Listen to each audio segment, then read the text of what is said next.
My name is Tim McNally. I'm the founder and owner of Communication Strategies Company. So in this presentation, I will be discussing several topics and applying them to concepts discussed in interviews conducted with two digital media experts.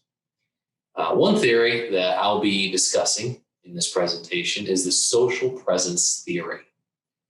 This theory is based on salience and perception. A couple of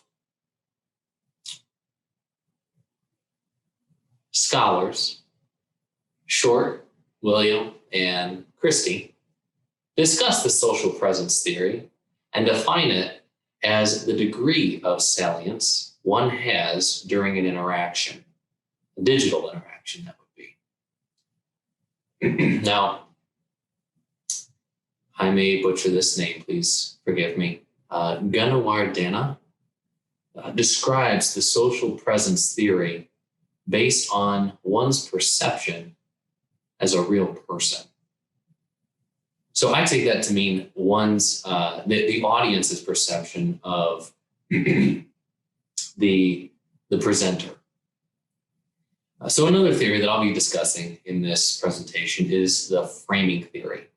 So the framing theory has three different aspects: timing, task, and something that Fairhurst calls seeming trivialities. That is in her 2011 text.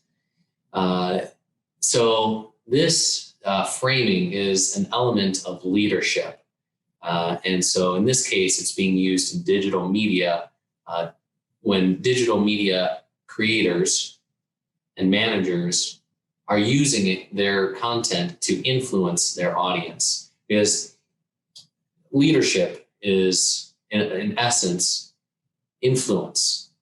When you're leading, you are influencing a person or people to do something.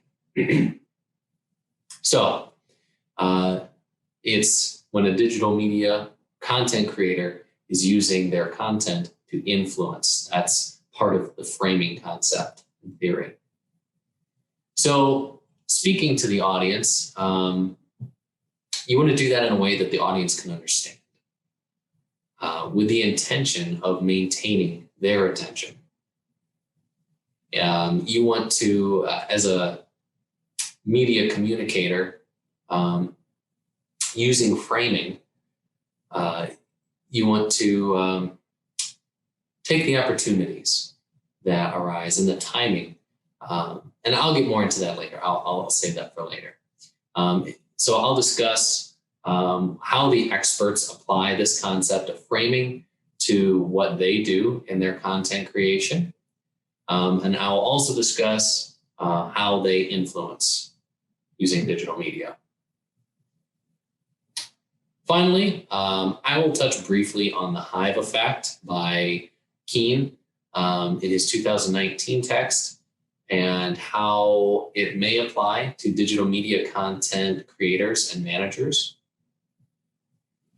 During this presentation, I'm going to rely heavily on the social presence theory. So I want to spend just a few moments going over the social presence theory and my understanding of it based on what Lindgren and several other scholars, what their opinions are of it. And so I'll just go ahead and jump right into that. Lindgren emphasizes the awareness aspect of the social presence theory. And he suggests that it's required, the awareness aspect is required for application of the theory. And so the social presence theory is defined as having prominence or being present with one's audience. And this is based on Short, Christie, and Williams' research. And that was from the 1976 research text that they put together. And the reason that this is so important is because digital media is limited to what people can see or hear through their devices. And so what they're seeing on a screen or what they're hearing through a speaker. And so they need to feel like they can get to know the communicator. They need to feel like they can relate on some level. And so it requires an element of vulnerability on the part of the communicator to relate to their audience. The audience needs to feel like they are being listened to and understood.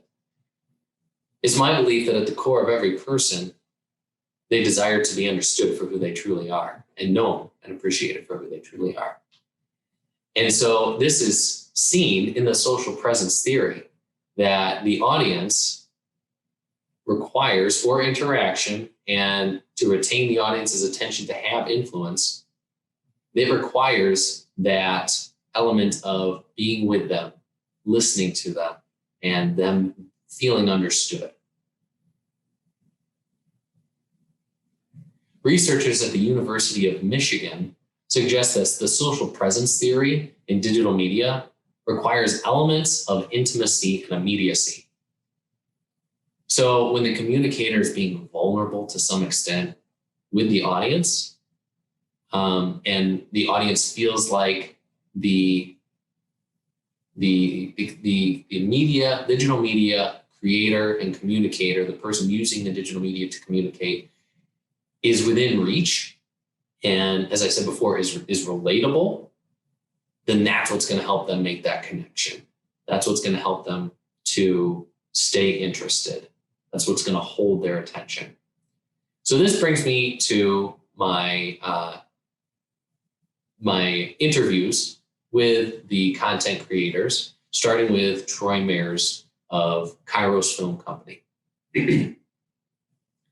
Now, Troy Mayers is a cinematographer. In his words, he works to do brand creation and representing brands, form of marketing. And so in this interview that I conducted with Troy, we discussed his role in creating content for clients. He described digital media as a canvas on which he can create, and how sharing content for him anyway is mostly online, and how it seems to be becoming more and more of an online presence. He works primarily with social media and providing content for social media. He manages social media accounts. He helps businesses to create and project their brand. And so in doing that, he is a business to business worker. So he works with other businesses to create content for the consumer. So as he communicates, he's not only communicating with business to consumer, he's also communicating with the business to business aspect of the marketing and content creation. And so I found this to be rather comical, but vulnerably and sincerely raw and relatable. So when I asked Troy about why he does what he does and what is his purpose for creating film, his response, in his words, were, "I just like to make stuff look cool." I love that, because that's just how he feels. And I believe that that's what, and based on his experience,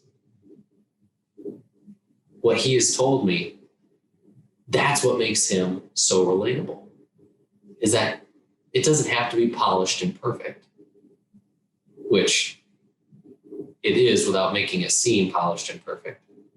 But he's just raw, and he's who he is. He's very unique, and that's what makes him and his content relatable. What he does is, in his content creation, he tries to frame the perspective of his audience.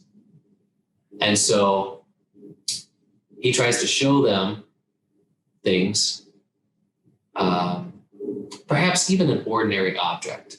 And this is something that he shared with me in our interview. He could take an ordinary object and he likes to try and show it in a way that nobody has ever tried to show it before, or give it a new perspective, give people a new view of how it can be seen or viewed.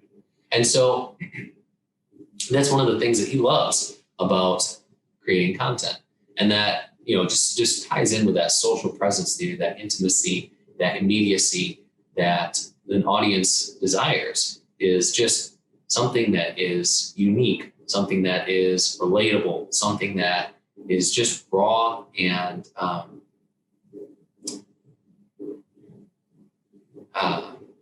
just unique. Another aspect that I talked with Troy about is something that he loves about the industry, but it's also something that he dislikes about the industry.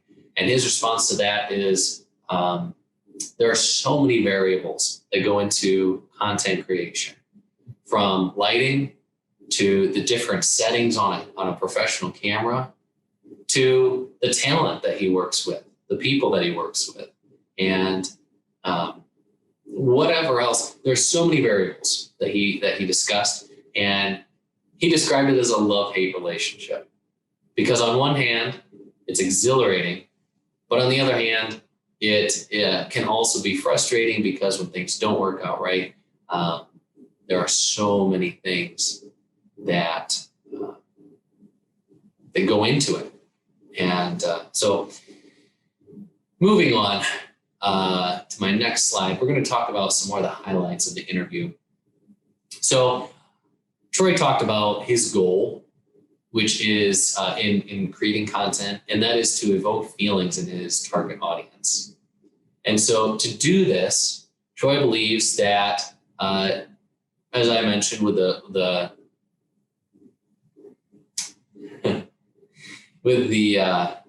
theory, the social presence theory, he must be relatable and personal. So he's not super concerned with keeping any part of his identity anonymous, but rather he prefers to be vulnerable to a safe extent. He's not going to share, for example, his social security number or anything. But, as far as his identity and who he is as a person, he wants to share that with people and allow himself just to be who he is and let people see him for who he is. So that way he's relatable on that level. He wants to share his unique perspectives with his audience. He describes his role in media creation as concept development. And so as he's working with the other businesses that he works with, he wants to get a grasp for their vision and help them develop their brand in a way that it can be shown, communicated, and understood with the target audience. So he is part of the content or concept development. He also works in the film, the actual filming of the content, the creation of the content, directing and creating. He also works in the editing department and the production or producing. He works as a producer in managing the content, where it goes, and how it's portrayed. So all these different aspects of the digital media communication and content creation, he does all of those aspects as the founder of Kairos Film Company. I found it very interesting. He shared with me the meaning behind his company's name. Kairos comes from a Greek word, which means to seize the moment and take action.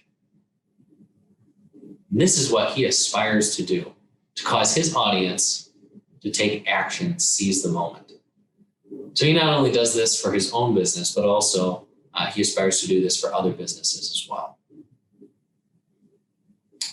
Okay, so let's talk about how we might be able to apply some of these concepts that we've talked about.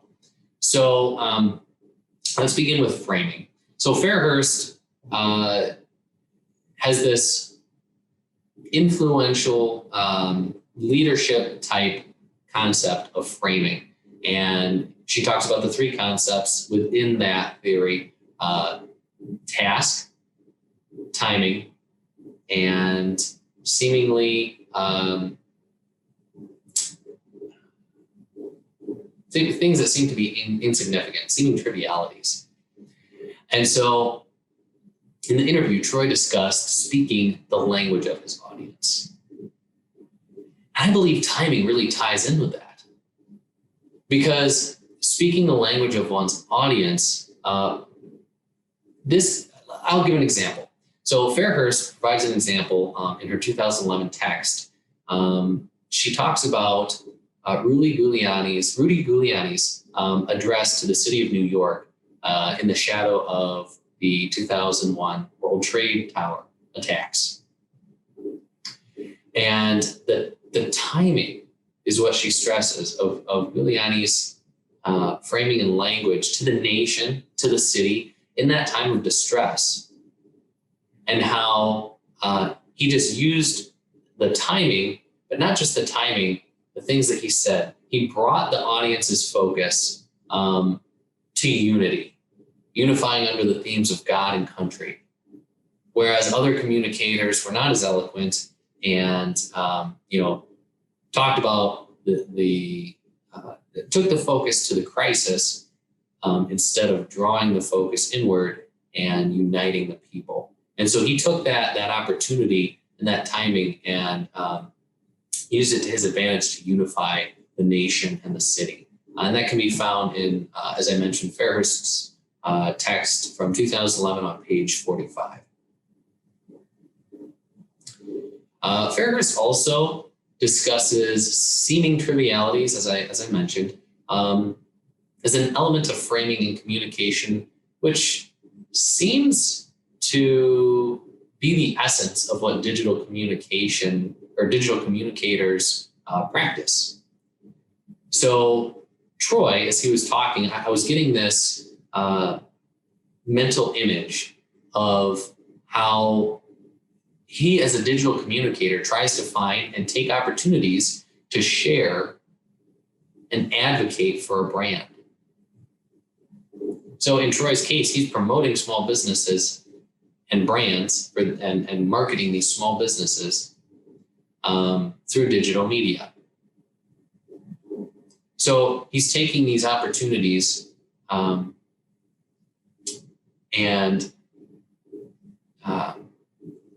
using them to market the brands, market the companies. And the seeming trivialities, the interesting thing about that is it really comes down to, Fairhurst shares it as an element of vision.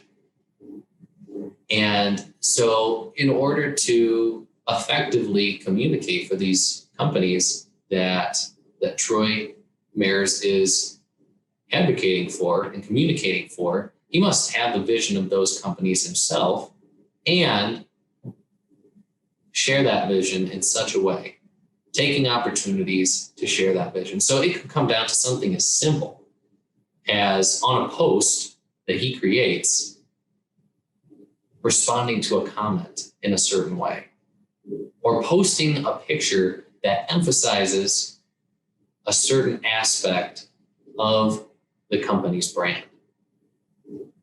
That's what Fairhurst, in my opinion, means by these seeming trivialities in her framing concept and theory. Lindgren presented the social presence theory in a text that he wrote in 2017, which has to do with salience and realness, and through digital communication, presence in digital media. And so going back to where that originally started, Short, William, and Christie developed the social presence theory. Then I apologize again if I butcher this individual's name. Gunawardena, I believe it's pronounced, helped update that definition that short William and Christie developed and brought it up for modern use, I would say, and modern application. And so Short and his colleagues emphasized the salience or prominence in digital media. So then Gunawardena stressed being perceived as real. And so that was the contribution that Gunawardena made, is just being present in the digital media to the audience. So both of these concepts are critical to digital media influence and being successful in digital media creation, as being, and I believe they're applicable to the interview with Troy, and both Troy and the next interview that I had with David Haneke, who is also a film producer and director. He uses digital media to influence. And so we'll talk about him next. Let's go ahead and discuss the interview with David Haneke. He's a filmmaker and producer for corporate media and also documentaries. So he works with corporate media to create content that would be used in boardroom meetings to market to the board. So he works directly in many cases with the president of the company to emphasize or to communicate a certain aspect of the presentation. He described it like this: everyone has a sandbox. Now stick with me here. Everyone has a sandbox, and in the sandbox, they have all these different concerns and all these different things that they're working on. So in one part of the sandbox is their family. In another part of the sandbox is the business. In another part of the sandbox, perhaps it's health. In another part of the sandbox, and so on and so forth. And so what David does in creating his media content is he takes the sandbox and he smooths it all out and gets everybody on the same page so that they're all focused on this one aspect or one concept in the presentation. And so that way, whoever's doing the presentation, for example, if it's the president of the corporation, they can come in and present to everyone in a unified state of mind. David's definition of digital media is media content that is more easily created, more easily edited, and more easily shared than the traditional media that he has worked with in his experience. David has 20 years or more of experience with working with media. And so he has seen the progression from film, actual tangible film, to everything being digitized and shared online, as Troy mentioned in the previous interview. So in all of this, David mentioned and talked about the importance of making his message relatable as well.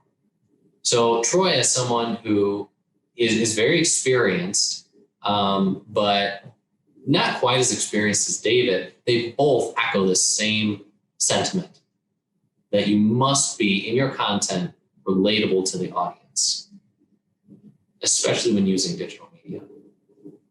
Now, David's goal is to put his viewers, his audience, in the shoes of those whose story he tells. So we're going to talk a little bit more about that in this next slide, and we're going to go over some more of the highlights.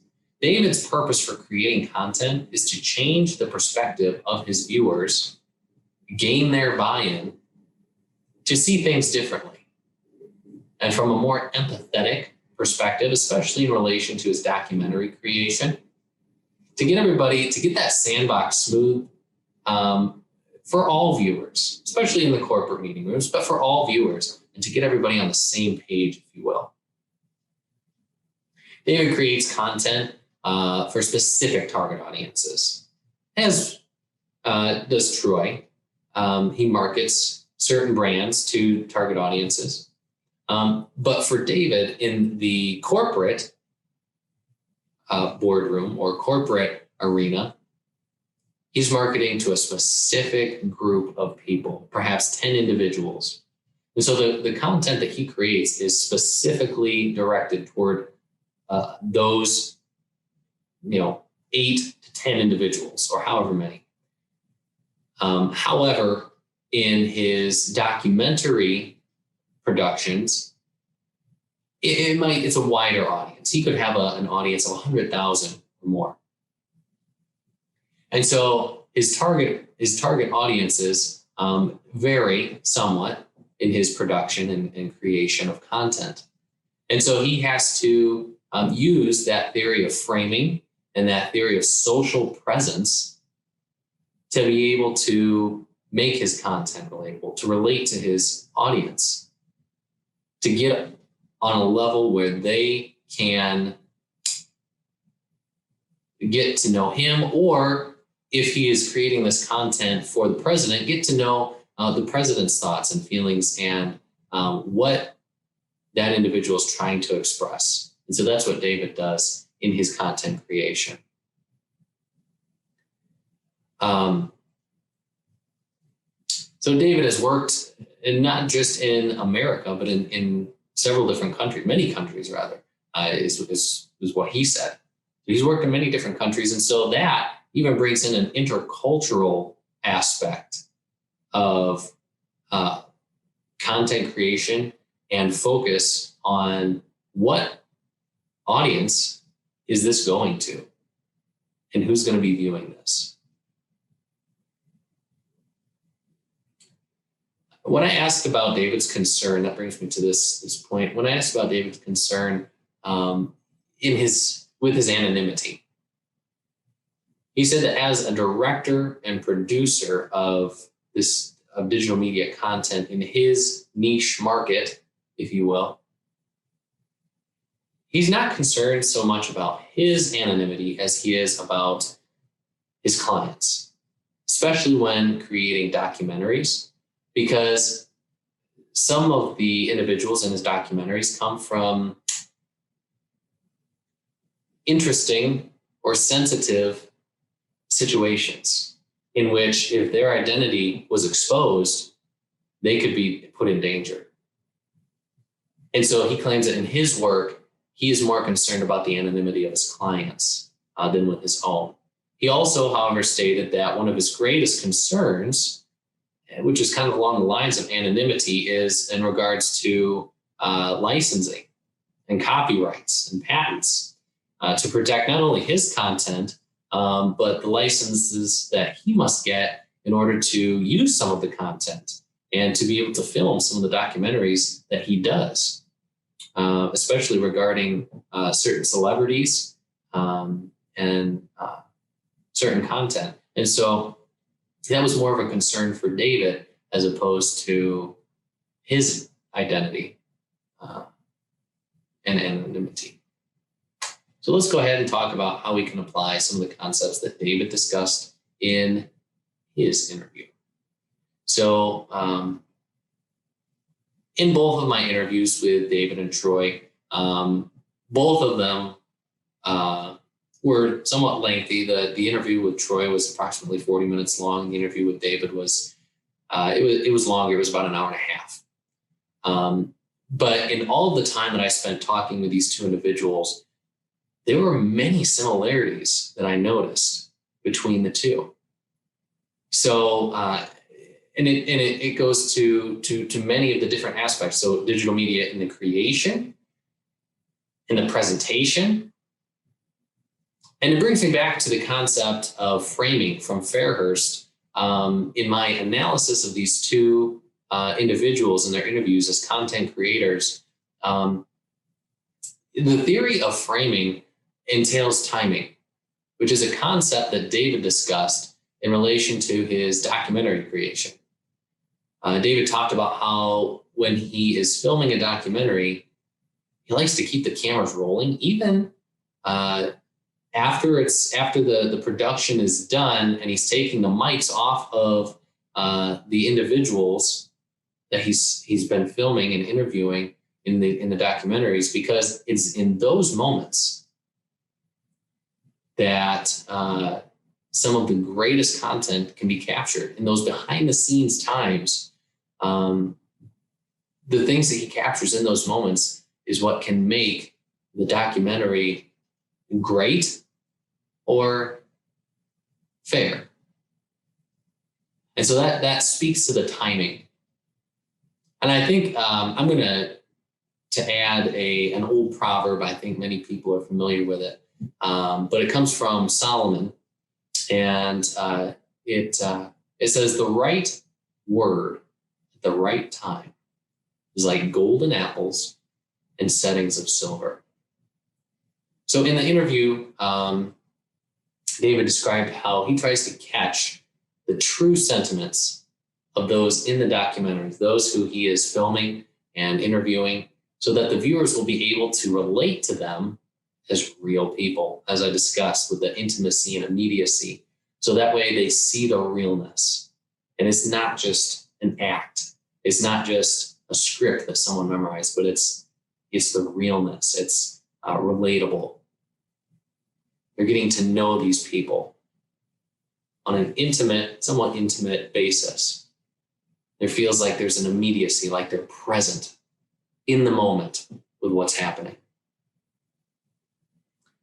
And so this stems back to the Gunawardena text with the social presence theory, and how Gunawardena talks about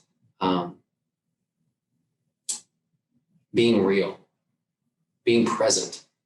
So that's what I wanted to tie that back with a scholar who discovered or developed that concept.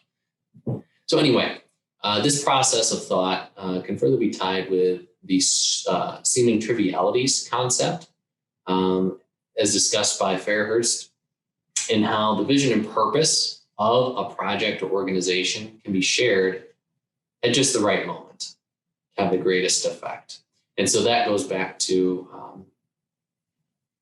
what I mentioned just a moment ago with keeping the mic on. What David does, he keeps the cameras rolling while he's taking the mics off of his clients in the documentaries to catch anything that they might say, even while the production crew is wrapping up. And in doing this, he aspires to create inspiration for those that are receiving the message, that are watching the documentary. And so all this is being done through digital media. Now, when I first started researching for this presentation, I thought that perhaps digital communication, digital communicators, such as Troy and David, I thought that maybe there was an aspect of the hive effect that is discussed by Keen, I believe is how it's pronounced, in his 2019 work. However, after analyzing it further, I don't believe this is the case. The reason that I thought that there was somewhat of a hive effect is because of there were so many similarities between these two digital media communicators and content creators. And I thought, could there be, to some degree, in some way, shape, or form, an element of the hive effect between digital media communicators and content creators?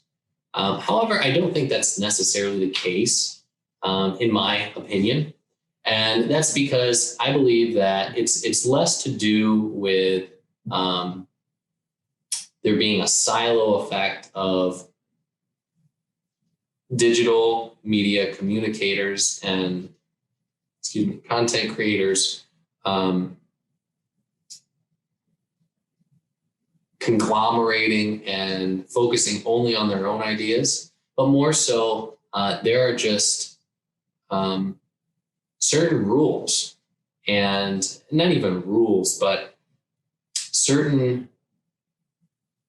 things that a content creator of digital media practices, if you will, that they follow that are generally adopted as good practices that that will help them create good content. And so this differs from the hive effect, because the hive effect is described by Kine as dependent on a group of individuals not communicating with outside organizations or groups and isolating themselves. And in doing this, they develop a sort of groupthink. And I don't think that's the case, because digital media communicators are creating content, and they are communicating with, in the case of Troy and David, they're communicating with a vast audience and a varied audience. Troy communicates with other businesses to represent their brands and market for them, whereas David creates content and works with those he films in documentaries, and also with those in the corporate realm of his work in creating content for corporate meetings. And so I don't believe it's the hive effect. I initially did, but I decided not to go with that. But I wanted to explain that and just my reasoning behind that, and be vulnerable, if you will, with my thought process in this, creating this presentation of digital media. So let's go ahead and go to the next slide. I think we're getting ready to wrap up here with the conclusion. So in this presentation, I discussed the social presence theory from the perspective of both Short, William, and Christie in their 1976 work, as well as the Gunawardena 1995 work. And so I applied this theory, the social presence theory, from these two different perspectives to the interviews and the topics that we discussed in their interviews with Troy Mayers of Kairos Film Co. and David Henneke. I also used the framing concept discussed by Fairhurst in her 2011 text to explain some of the practices that David and Troy employ as digital content creators and influencers. I talked about how I initially perceived some form of the hive effect to be apparent in digital media creation, especially regarding these two individuals. However, I disregarded that perception after considering it further, just because I didn't think that it applied. In preparation for this interview, I chose Troy Mayers of Kairos Film Company because he, I don't want to sound offensive, but he is a younger individual in the industry, and is working with businesses to represent brands, to represent marketing. And so in his perspective, he is someone who works business to business and business to consumer as a younger media content creator. And so I wanted his perspective. But then I also wanted David Henneke's perspective, because he is someone who has more experience in the content creation, and has a different perspective as someone who is an older individual and who is more experienced in creating that digital content, but in a different way. Creating content that is strictly business to business in the corporate realm, but then also creating content that is just to consumers, business to consumers. And so I wanted those two different perspectives in this presentation to be able to analyze it and share with you. So my last slide is a list of references. Now, these references are not exhaustive in showing every article that I read in preparation for this presentation. However, this list offers the main sources that I used. And so if you have any questions about the content in this presentation or would like to contact one of the digital media content creators that were interviewed in this presentation, please contact me using my email address, which is mcnally.s.tim, all lowercase, @gmail.com. I'll say that one more time. It's mcnally.s.tim@gmail.com, and then all lowercase letters. I appreciate you watching, and I thank you for sharing this monologue with me this evening.